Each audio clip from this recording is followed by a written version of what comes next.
Hi, I'm Sam Butler-Davies and I'm the Clinical Services Manager here at Vets for Pets.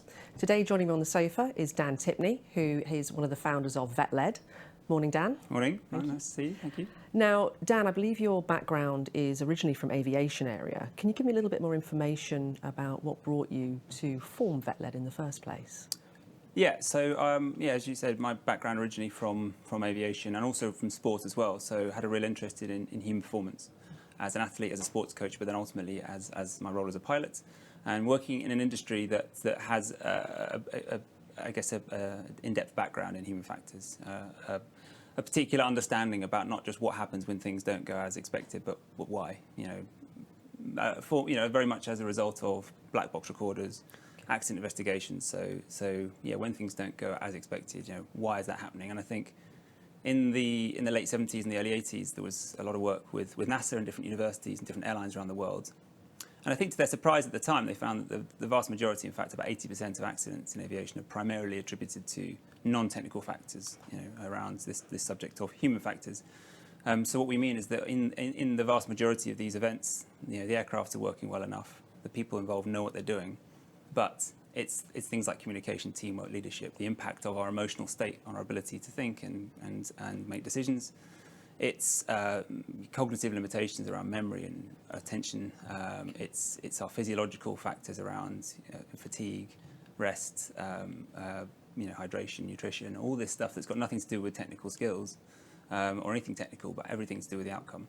So because of my particular interest in performance from sport and coaching, I very quickly became very interested in this element of aviation. That became the area that I trained other pilots and cabin crew members. I then got the opportunity to deliver a similar kind of training for healthcare teams. But then through people that I was working with, people that I knew, sort of vets, those working in healthcare, human factors in healthcare, psychologists, other people from sports, we kind of collectively identified, I suppose, a need within the veterinary profession to apply these principles that have been learnt from sport, from aviation, from healthcare, to help veterinary teams reliably deliver their skills. So it's not about the clinical skills, but it's about all the things we've learnt from these other areas that help teams to deliver them. And so we started VetLed very much with that goal, with that focus, from that perspective. And so how long have you actually been doing this within the veterinary industry? It's about 5 years now, specifically since we started VetLed, and that we've been bringing these principles. And I always use that expression because it's not like we can cut and paste. We can't say that's how we do it. My sport background is rowing, so it's not like we can say, well, that's what we do on a boat, that's what we should do in vet practice, that's what we do on a plane, that's what we should do in vet practice. But it's taking what we've learned about humans and applying that to this area. So very specifically, you've adapted your thought processes, your coaching for a veterinary practice. Yeah. And would you say that every vet practice is individual as well? So one model doesn't necessarily fit all? Yeah, absolutely, for so many different reasons. In this, healthcare is such a good example. You can't just have one model for healthcare because how they're working in a GP practice compared to how you're working in social care, compared to how you're working in theatre is entirely different. And areas within one practice, different practices, different types of practices, for so many reasons, absolutely. So you have to come up with what those people need based upon what we know about humans to allow people to be in their best place to deliver their skills and achieve the best outcomes. Okay. Now, one of the things that I know that you've spoken about a lot is just culture. Can you explain that a little bit more? Yeah, so just culture is a really interesting a subject. I would say it's a subject because the study of just culture, although just culture is, a just culture is what's going on within a practice, within a team, but the study of just culture is very much an ever-evolving area, and it's about finding this balance between, between punishment and blamelessness. So we're trying to use the opportunities of adverse events, unexpected outcomes, as instead of just being seen as meaningless, uncontrollable, it was just one of those things. I'm sure we've heard that expression, but rather as opportunities for organisations, for teams, for systems to improve. So what opportunity does developing a just culture represent in a practice? I think what we've got the chance to do is find essentially an alternative to a blame culture. So, and that's why I think the language here is very important. So and I think blame culture is such a big issue in so many professions because on the face of it, it appears to solve the problem.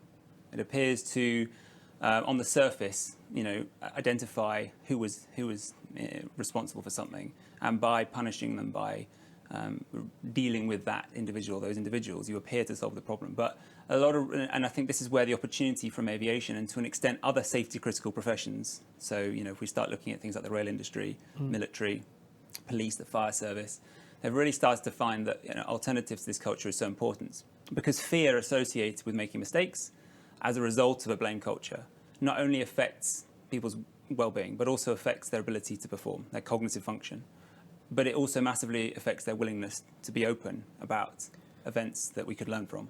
So just so that I'm clear with what you're saying there, if you are in a blame culture and you identify a problem and you, as you said, use the word punish, that particular individual and maybe the wider team will become fearful of discussing issues that have come up or identifying future problems. Is that really, what, in a nutshell, what we're talking about? In a nutshell, yeah. And I suppose in some ways it sounds obvious when we sort of say it like that, but I think it's identifying where this comes from, and almost in our society, that it's actually not that easy, and that we do naturally want to find out who did what. But it's also, I think it's about learning and reporting the errors, but it's also really thinking about at a cognitive and emotional level what this culture, what this fear is doing to our brain, and to our and this kind of almost emotional hijacking of feeling afraid, and what that's doing to their ability, people's ability to make decisions, to communicate. So it has quite a knock-on effect. Yeah. Okay. So in the broader sense, what can we expect from you today? So today, what I want to do is talk a bit about human behaviour and work. What do we mean by work? Think a bit about systems thinking. So phrases I'm sure that are starting to emerge and be discussed. Components for a safety culture. As we said just there, looking at alternatives to a blame culture and how that relates to something called psychological safety. Ultimately, why all this is about actually trying to find a balance between learning and accountability. That's kind of an area I want to touch on. And then really thinking about what just culture, what it looks like, what it feels like, and how we can get there. Okay, so at a very human level, why do we need to be talking about this in veterinary practice? That's a really good question. And I think a lot of this comes back to understanding who we are as a species. And as a species, we are hardwired to push boundaries and to figure out how we can do the best we can. And quite a lot of the time, what that means is finding these what we call workarounds. And so, as we can see from the image here, we can all relate to this. And what we do is because of, like, for example, because of, like, let's say a time pressure, we need to get somewhere faster, and over a 2-hour journey, going 75 instead of 70 saves us 10 minutes. And if those 10 minutes are perceived as critical, we'll do that as a means of achieving that goal. And over time, it's very unlikely that has caused us a problem in terms of an accident or in terms of getting punished. And so it becomes normalised, not necessarily because someone who does it is bad, but just because within the system, it's just what you do. Yeah. And it's perceived as a way of achieving the outcome. But the reason I say this is because the very starting point for a just culture is acknowledging that migrations occur, that humans will do this. Every human will do this. Yeah, we might sit in a different scale, some of us, but to create a good just culture, we need to understand that so that people can sort of openly help us to understand when violations occur and why they might occur. So it's that. Am I hearing it's a team effort? Yeah, massively it is. And this is another example that again sort of was used within a healthcare setting. So this model that we're talking about here, systemic migration of boundaries, came from some work from someone called René Amelberti, who has done extensive work, mostly in France, within patient safety and healthcare. And really it's a model to help us to understand that these violations, when people push boundaries, they occur in all industries. And even we talked about aviation with really impressive safety records. And violations outside of what might be considered a safe space appear to bring benefits to the system, to the organisation. That might be because of high workload, high pressure, and getting the job done. And so, the example of like hand washing is a really good example that, different healthcare, whether they're human healthcare, animal healthcare, we will see different levels of following, let's say, the World Health Organization, the 5 moments, as just a really, key sort of tangible example. We will see so many different examples. And within examples of whether or not those protocols are followed to the letter or not, there will almost always be reasons why they're not. And understanding the reasons for why people end up in this illegal but normal space, this amber space, because ultimately what will happen is that becomes normalised, and then eventually we end up in a very unsafe space.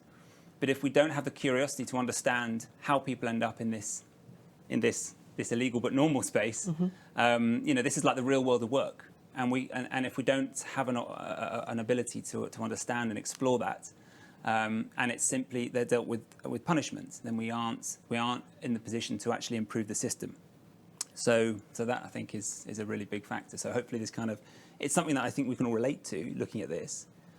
But it has to be considered very consciously within a management team, within a structure, within a system, if we're really to get to the heart of what we're talking about. So again, as to your point, if we look at the amber section, where you're saying, you only wash your hands when there's a suspected infectious disease, if that is happening a lot and it's just a negative response from the leaders in the team, people aren't then going to speak up if they feel that others aren't doing the appropriate behaviour. Am I right in that thought process? Yeah, I think so. Yeah, again, it comes back to that fear. It comes back to the rather than believing that there's a curiosity to understand why we're doing what we're doing as a means of getting our job done. And again, this may not, for some people, they may not say, well, that's not me, but it's the example. We've probably all got examples of, well, that's the protocol, but.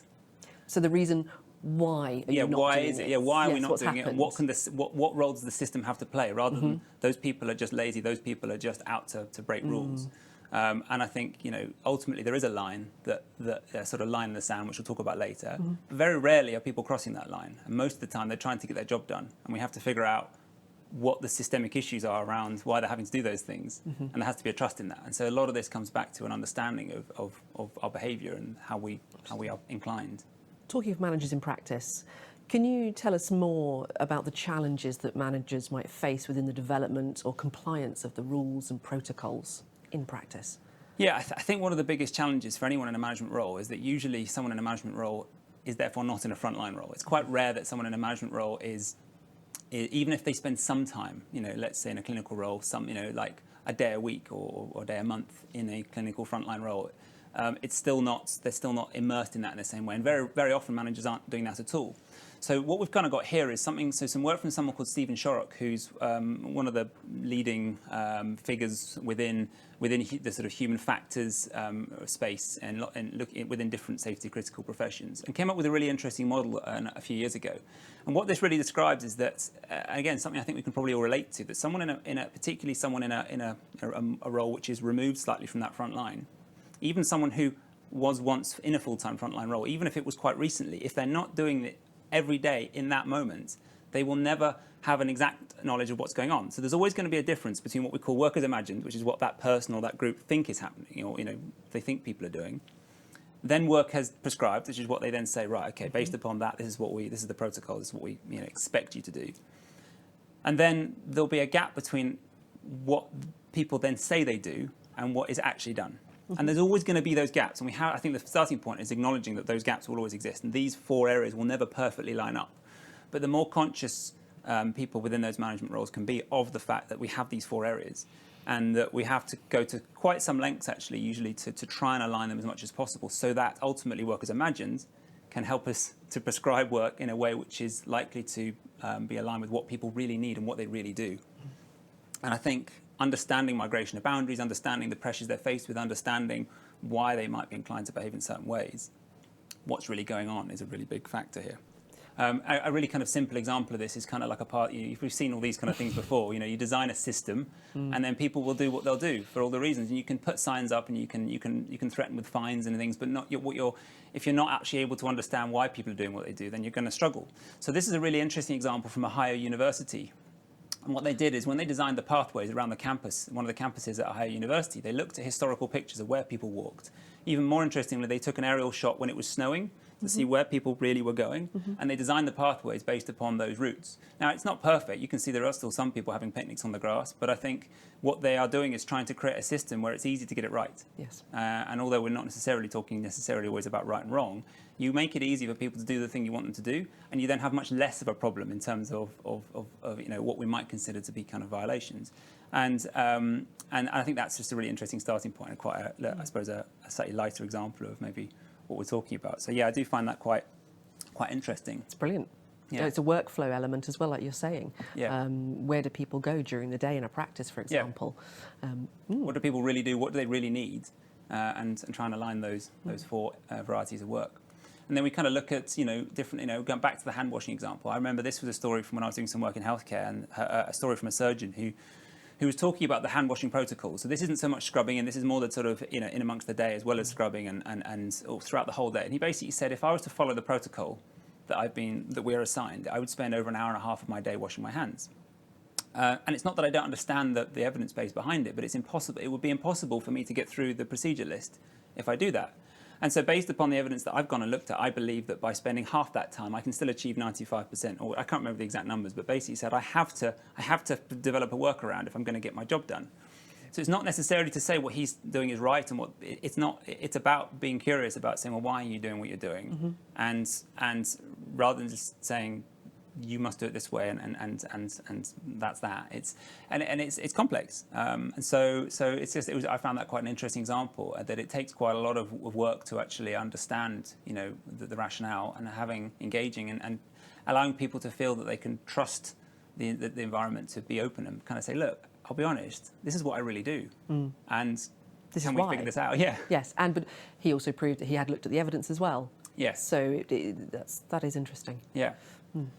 And I think kind of related to a lot of this stuff is sort of a natural sort of lead into talking about error.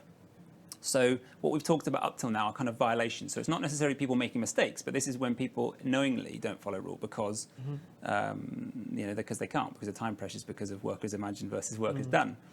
But we've also, within just culture, we've also got the area of error, which is when it might be that someone intended to do something a certain way, but didn't.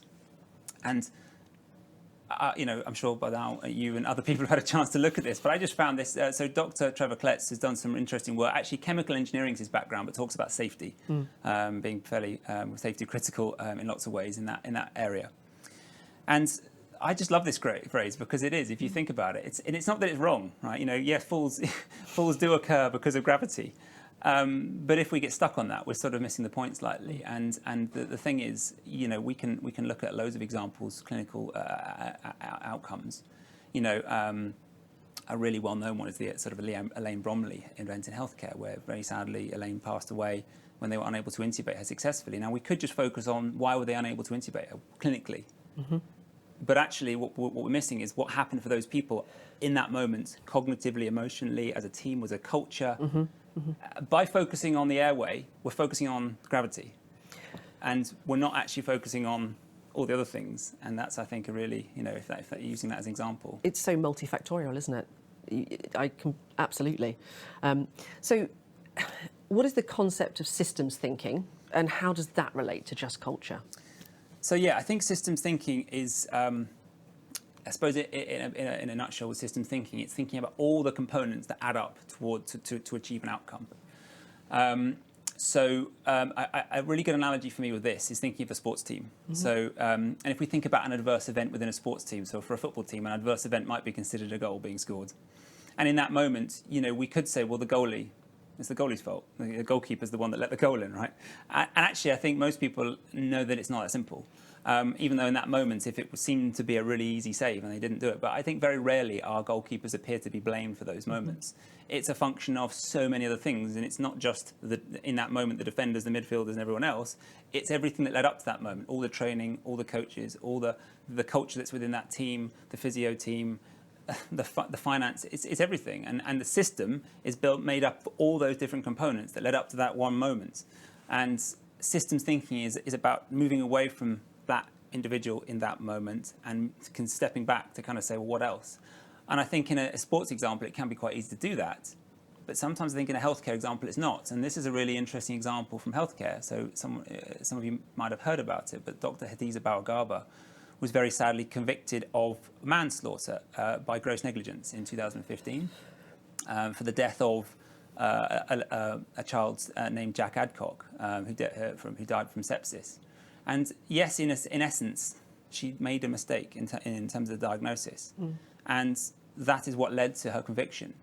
But there's so many other factors, and that's why members of the healthcare profession put together nearly £500,000 to go and appeal this conviction, which eventually got overturned, because we have to look at all the other factors. And so what we then find out is that she'd just come back from a long period of maternity leave, was given almost no support in terms of coming back and clinically, in terms of just feeling confident again. But also a lot of change in the systems. And talking of systems, some of the IT systems were down that day, had massively increased her workload. There were several people not there, so she was doing the work of several doctors, working over several floors, over several wards, and you add it all together, and you kind of look at it and think, well, yes, she made a mistake, but there was so much more to this. And so this idea of looking beyond the individual, looking beyond the goalkeeper, systems thinking is taking a step back and thinking, what else is going on? Okay. And there's lots of other ways we can look at it. This kind of models of accident causation, around what barriers we put in place to try and prevent an accident from occurring. So Professor James Reasons in the 90s put together this model of accident causation, which is saying, in any situation, whether it's a sports, but particularly in safety critical situations, there's always different threats, things that could cause to an adverse event. And what we do is we put all these layers in place. Whether it's training, whether it's protocols, whether it's supervision, we put all these barriers in place. But by the nature of being a human designed system, they are not perfect and they have holes in them. So it became known as the Swiss cheese model. Yeah. And it's not a perfect model. Any linear model like this is not perfect. We've got to. There are more advanced versions of this in some ways, but it is a very easy way of trying to imagine what we mean by systems thinking. That we can't just simply look at one thing, and so we've got to look at all the different holes in the cheese. So if we've got sort of weaknesses or flaws within our protocols, within our training, within our equipment that we're using, within our workflow, within all the different layers, because we've got to look beyond the mistake that person or those people made in that moment because of all the other things that could have led up to that. And associated with that is this kind of idea of kind of what we call latent conditions and active failures. So, the holes in the system, latent conditions are the things that are there all the time. Mm-hmm. They are, so if, for example, someone makes a mistake in theatre, maybe it was something quite serious, the wrong patient, the wrong site, the wrong procedure. And it's easy to say, well, that person should have been more careful. And that active failure in that moment is a factor, and we could look at whether or not that person, had some learning points. But actually, if, for example, that practice didn't have a checklist in place, the latent condition is the fact that not only that surgeon, but all other surgeons on other days have got an underlying weakness that means that they're more likely to not, to have the wrong patient, the wrong procedure, the wrong site, because there's not. The system hasn't been designed to make it easy. And that's just a very simple example. But a powerful one nonetheless. Yeah. I'm sort of like seeing here if everything can align to create this adverse event. Yeah. Okay.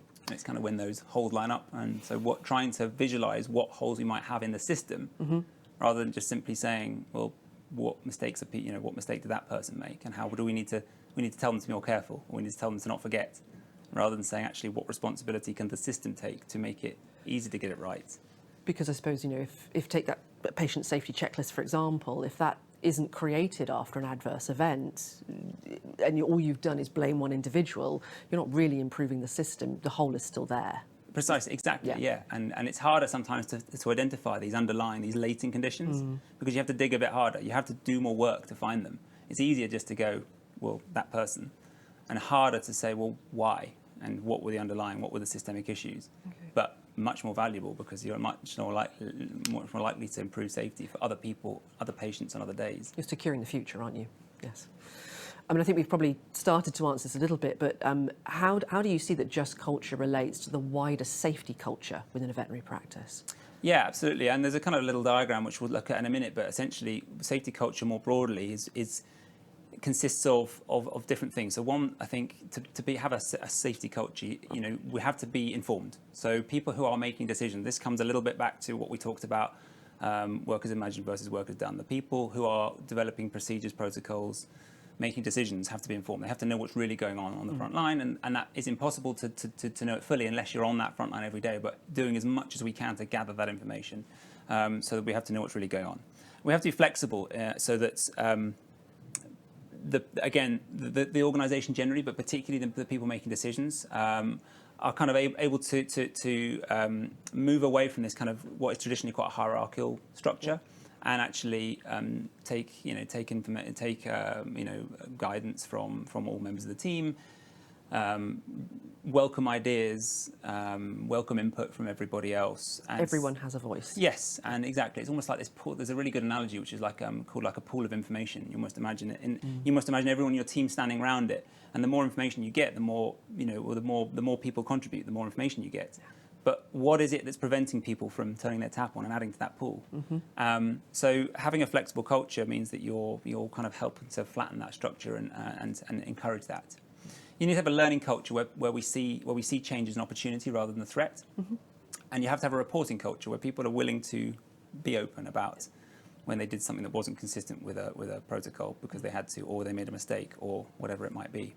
But for almost all of those things, we have to have a just culture. So we have to exist in a place where people feel safe to do that, an atmosphere of trust, and where people are actually encouraged. In some places even rewarded almost for providing essential safety information.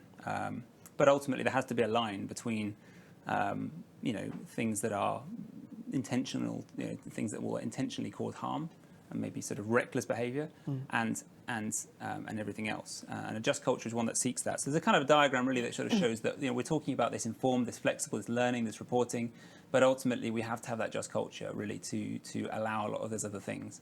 And that's a combination of some of the different work from James Reason, who I mentioned earlier, but also from someone called Sidney Decker, who's also written quite a lot about safety culture and just culture. Okay.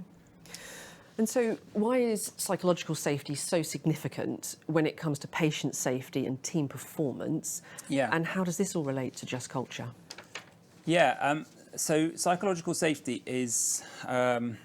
we sort of touched on this, isn't it? This idea that having a just culture within your practice helps people to feel safe. But I think we can all kind of relate in some ways to what we mean by that. And someone called Adam Grant worked at Wharton as a professor of psychology and management leadership, and talks about sort of psychological safety. It's not about just a culture where everyone's nice and soft and fluffy and, giving unconditional praise. But it's very much one of trust and where, feedback and input is encouraged. So that there isn't a fear that if someone makes a mistake or that they will be treated unfairly, but also that they feel safe that if they raise an idea, that they raise a concern. This could be a student or a junior member of a team during a procedure, raising a patient safety concern. This could be more broadly raising a concern about the protocols that are in place with a management team. Whatever it might be, feeling heard, feeling appreciated. Because essentially what happens is when we don't feel safe, it's one of our fundamental human needs. Above our physiological needs around needing air and sleep and food and water, the thing we need the most is to feel safe. And 20,000 years ago, that was all physiological, or sort of physical, from predators. But most of what we do in the 21st century isn't about physical safety. Thankfully, most of us actually feel physically safe most of the time. So our modern day equivalent of physical safety is psychological safety. And so we crave it. And if we don't feel safe, it triggers our threat response. And the part of our brain, the emotional, the limbic system, the amygdala specifically, doesn't know the difference between a perceived threat because we don't feel like we'd be treated fairly if we made a mistake, or we won't be heard, or we can't raise a concern. It doesn't know the difference between that perceived threat and a real threat. So I think that's such an important element around this. So there's actually some interesting work around psychological safety. So Google did a really big study around this. That's the quote from Adam Grant that I was talking about. And they looked at all their teams they've got around the world, thousands and thousands of people, and it was called Project Aristotle. They were looking at what are the factors that the highest performing teams have all got in common. And I think initially they were expecting to find that it's the ones who have got the people from Harvard and Yale, and the ones with the best skills and the ones who have got the most money and the best facilities. And it wasn't. The one thing by far, the differentiator between the higher and the low performing teams was psychological safety, teams that felt safe, because they had the biggest pool of information and they had the most ideas. And that kind of little image there, again, talking about perceived threats and real threats. A real threat is our kind of traditional sort of threat response from something like a sort of traditional predator. But again, our brain doesn't know the difference in that and these perceived threats: unrealistic workload, lack of respect, unfair treatment, not being heard, being unappreciated. And so not only does that mean we don't feel safe to fill up the pool of information, but it impacts our cognitive function because when we perceive a threat, our brain is hardwired to sort of override our our frontal cortex and prevents us from thinking and making decisions. So, okay. So can we just explore the difference between a just culture and a no blame culture? Yeah, I think that's really important. So there's one here. This kind of gives us a bit of an idea, and I'll just explain what I mean by this. But essentially, a no blame culture is sometimes seen as the alternative to a blame culture. The problem with that is there's a bit of a suggestion that anything goes. And I don't think anyone would want to work in an organisation where if someone knowingly comes in knowingly to cause harm, or even not knowingly to cause harm, or intentionally, but does something, they turn up under the influence of something and operate on a patient and cause harm. I don't think anyone would want to work in a team where that's seen as okay. So we have to have this line. So ultimately, these things like sabotage, reckless, or serious violation for personal gain, that's our line in the sand. Well, yeah, ultimately, we'd want to feel as though that would be dealt with fairly. Occasionally, what happens is there's a lack of knowledge or skill. The problem, what we end up in is, although a lot of the time there's a realization that, it wasn't necessarily intentional, I think a lot of the time we fall into this gap here where there's an assumption that if something happens, we need to tell that person or those people to be better or to be more careful. And what we found, certainly, although we don't have as much data and research from the vet profession as we do from healthcare and aviation, the data we do have shows us a very similar picture, which is that the vast majority of adverse events occur for non-technical reasons. And the data from Catherine Oxtoby's work in 2015, with all the VDS claims and adverse events that were researched, found that about 14% were directly attributed to a lack of clinical knowledge or skill. So it does happen, but it's pretty rare. And so, if we identify those moments, you'd like to think that people involved get the chance to coach, train, educate. But, we're back to this, that the vast majority are honest mistakes or systemic failures. Like with Dr. Hadiza Balgaba, we need to find, we need to address them appropriately. So the just culture, as opposed to a no-blame culture, a no-blame culture kind of puts all this almost in one category and goes, it's okay, no problem. It's okay, let's help you. It's not okay. And I think the just culture is about being really clear about that. And I think, I've said this a few times, but you've spoken obviously about the line in the sand there. And I'm imagining as well, if you do manage to implement a just culture and your team are very much on board with it, again, they will feel confident to say themselves, I feel I need to draw that line in the sand and I want to speak about this, or actually I'm willing to help coach, train and educate because I understand how this now works. Exactly. And I think the word accountability can come in many different ways. Accountability, yes, can come in the sense that I'm prepared to put my hands up and this is what happened and I'd like to share it. But accountability can also mean I'm contributing towards improvement. Whatever that might be, I'm involved in investigation or a process to learn. That's accountability. In the same way that ultimately, if someone falls into this category and accountability would involve, but that's very rare. So, and there's another sort of simple, visual almost is really that sort of seeing that balance between, blame and no blame, and saying actually just culture is what we kind of are trying to find somewhere in the middle. And we were just talking about, No, I was just going to say, and I suppose, as you just said, an individual themselves as well, who maybe feels that they're lacking in some area in training, will feel comfortable to say, I need more here, I need help, I need help. Yeah. And the response would hopefully be, how can I help? Exactly. Yeah, exactly. And they would feel safe to do that. Yeah, absolutely. And we were talking a minute ago about kind of accountability, and that's kind of really kind of the difference between blame, which is very much kind of going who did what, and accountability saying, well, what can we do next? And again, it's about judgment. It's about, the blame is often about sort of defensive. It's an emotional response, whereas accountability is actually saying, well, again, I trust the system to want to help be a part of something moving forward. So yeah, it's kind of really understanding what we mean by these words, and why it's so important, I suppose. It's very powerful, actually.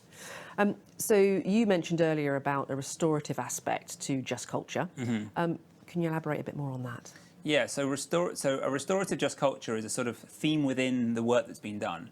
And again, a lot of this comes from someone I mentioned earlier called Sidney Dekker, who has researched, also actually originally has a background in aviation, but is now a professor and sort of studies this within many different professions. And he talks about restorative just culture because he's developed a really nice model, really nice kind of language almost, that I think for some people might be a really effective way of kind of starting to think about, actually, how do we get there? So what he does is ask this. he asks the 3 questions. Instead of saying who did what, it's basically saying, well, who was hurt? And when we say hurt, it doesn't necessarily mean a patient was hurt. They might not have been, but who was affected? What does that person or that patient or the people involved in that need, and whose obligation is it to meet that? And actually, if we ask those questions and we are a bit flexible around exactly what we mean by hurt, and and who we're talking about, we're in a much better place to kind of start to figure out what it is we want to do moving forwards. So it's almost another way of thinking about it. If we're starting to think, okay, well, how do we do this? What language do we need to start using? What questions do we need to start asking? That creates a mindset within a team that is much more positive, then I think that for me can be a very simple model as a way of combined with actually having a system in place around how we review adverse events, around how we view positive events. So we only have to do we only have case discussions when things go wrong, or do we have them also when things go well, and we look for the factors that contribute towards those too?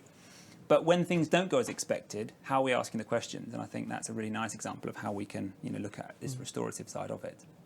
So just actually pick up on a point you said there about when things go well, yeah. positive aspect, how important it is to also look at those. And I'm hearing that you said there obviously about then you look and see, well, what did we do right and how can we use that in other areas? And is it fair to say as well that that also is part of the whole just culture? It's positive and the less positive things that have happened. I would say it is, and I think this is the thing. I think I said at the beginning, it's an ever evolving area. There's another area within sort of safety science almost that's discussed in different professions, and that's around this principle of safety 2. So just very briefly, safety 1 is a sort of traditional approach to improving safety in different professions, which is very much look at the things that didn't go as expected, look at why they didn't go as expected. I'm really trying to not use the word wrong, because it isn't about right and wrong, but it's trying to say like what went as expected, what didn't, and how can we be better? And it's very important we do that. But safety 2 is sort of building on that and saying, well, okay, but in most professions, in healthcare, for example, about 90 to 95% of what is done goes as expected. Now you could say, wow, that's 5 to 10% doesn't. Well, that's quite broad, because it's across a whole, many areas, but also, something not going as expected doesn't necessarily involve harm. But either way, we're saying that the vast majority goes as expected. And if we're only looking at that 5 or 10%, then we're missing a lot. So it's this idea that you can't help things to go right simply by preventing them from going wrong. And again, although we're sort of straying into the right and wrong, it's just for brevity. But and safety 2 is a principle that says actually we need to be looking at everything. So yes, M&M, sort of the traditional mortality, morbidity discussion rounds are very important. But if we can move towards having case discussions, which is when we find opportunities for learning, and sometimes those opportunities are when something didn't go as expected, and we must have a process to understand not who did it, but why, and therefore what we can do differently based on those latent conditions. But actually, we can do the same thing for when things go as expected. Almost exactly the same way. We can find out the contributing factors, why it went well, and what it helps you to do is when things don't go as expected, you can start to say, well, why? What is it about the occasions where this thing that hasn't gone as expected? What is it that's helped that thing to go right every other time, or 95% of the time when it does go as expected? And if you have discussions around the times when it does, and you're in a better place to do that. And I think the mindset is very much one that says we learn from everything, and we're not just waiting for things to go wrong. And, and it helps to create that sort of positive association. And so I think it is very much part of the same discussion. Okay. So quite importantly, what advice do you have for leaders and their teams on how they can actually put together a just culture within their practice? Yeah, and I suppose this is kind of where we're kind of heading with this, because it's so important to build the foundation about what we're talking about, why it's so important. But ultimately, how do we get there? What do we do? But before I do that, I think I always kind of want to make the point that whenever we do anything involving the word culture, I think we've got to be a bit careful sometimes that we don't have this idea that you can build culture like you can build a house. It's culture is such a dynamic, complex principle. But if we imagine culture being the sum total of what everybody does, so no single person can create culture. We can't create culture by putting something on a wall. It's part of it, because we need to know what the principles are and what the message is. We can't create culture by one person or a group of team leaders or decision makers saying one thing. Again, it's part of it.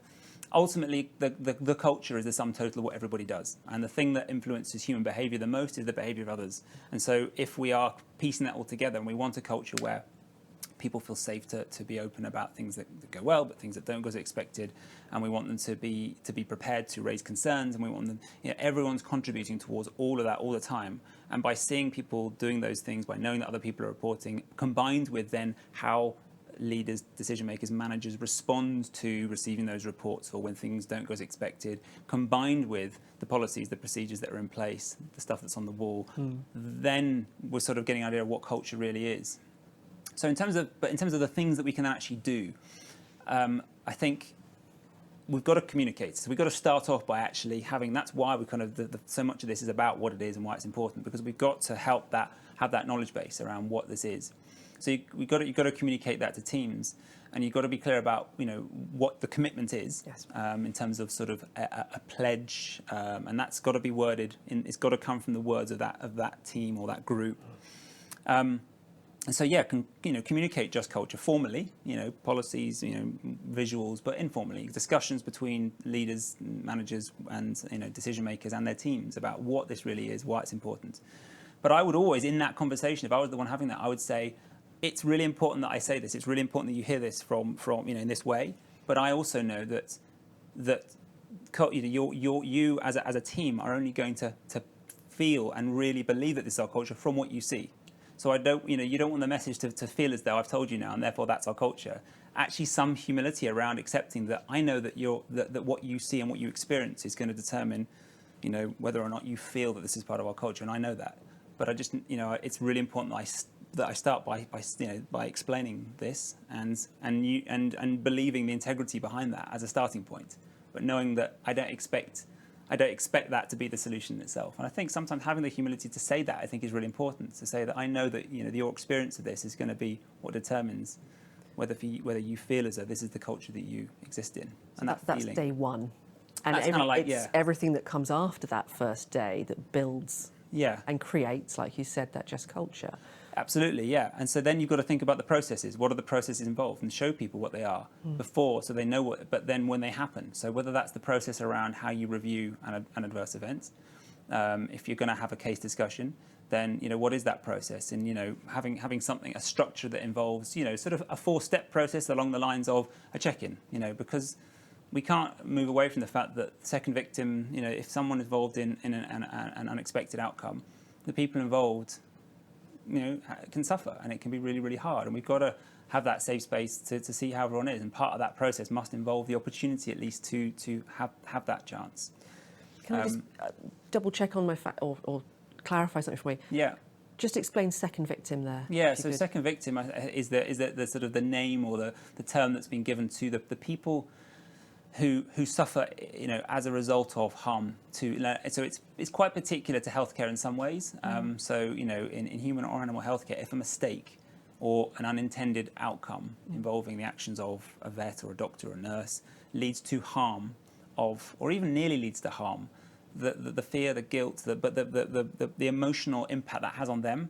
The second victim are the people that are affected in that way, because the first victim, of course, would be the patient or the patient's family, human or animal family, and the people that the second victims are everyone that was involved in that, because they wanted the best for that and they're the ones that are now living with that. And so it's important we recognise that. Yeah, it's very huge. real. So it's very closely connected with just culture. So the process must involve the opportunities. So the starting point must always be a check-in, and really safely and compassionately, followed by an understanding of what. So although we mustn't finish with what. We must start by knowing what happens. So some sort of timeline, agreeing what actually happened, really objectively, not who did what, but just what happened. And from that, we can then understand why. What were the factors, the contributing factors? And there are different frameworks. One's called the fishbone model. There are a few different frameworks that are all available. Obviously, we haven't got time to go into all of them now, but that help us to identify what were the factors that contributed. So it really helps us to know why. Was it the protocols, the procedures that were or weren't in place? Was it the training? Was it the equipment? Was it an individual sort of fatigue or a psychological personal? Was it a communication issue or a handover? Was it? And we're just asking specific questions that help to prompt. And once we've understand those often latent conditions, those underlying contributing factors, we can then say what next. And the what next is, yes, we might make changes at a systemic level, and this might not happen immediately, but it's kind of saying what can happen next. What systemic changes, if anyone does need support in terms of their own, coaching, training, education, possibly. But what next also is about what people need and how they can be supported. So I think having a structure, showing that structure. But also, and I think another big part of this structure is around the questions that are asked.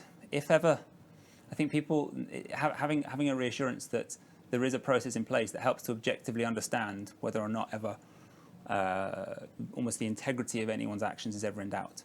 And that's a very hard one, because within Just Culture, you're trying to kind of move away from that as much as possible, but you also need to be clear that there is a process that means that if ever that was the case, if ever there was a question that was asked, it's not just down to one person going, well, I like that person or I don't like that person. There is an objective process. Now, there is a few sort of flowchart type models out there. NHS Improvement came up with a sort of series of questions that ask things like, one of them was called the health test. Was there something? You ask very specific questions like, are there any indication of, mental or physical ill health? Yes or no. And it basically gives you a guidance around whether or not it's likely to be helpful to single that person out. And it goes through, so the health test, the foresight test, in terms of were there protocols in place that could have been followed? Do other people follow them?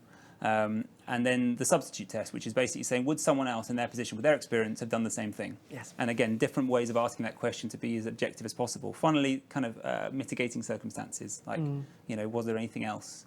And it gives you kind of, as objectively as possible, a way of analysing and understanding that. The bit I think we need to be careful of is that traditionally those questions have always started with one question, which is that labelled along the lines of the deliberate harm test. Okay. And that basically, the very first question that's often asked is was there any intention to cause harm? And yes, of course, we need to ask that. But I think the problem with that is if that's the first question we ask, then we're it's a bit inconsistent with the whole principle in the first place. So what I would say is it's important to consider what the process you might have in place. And NHS Improvement and actually VetLed at the moment, we're in the process of developing a veterinary specific version of that. Okay. But we're being very careful at the moment to make sure that we feel the language is appropriate and is consistent with the Just Culture. But it's important that people know that you have a way of doing that, and that's been developed in a way that's suitable for your team. So yeah, the structure you've got in place for the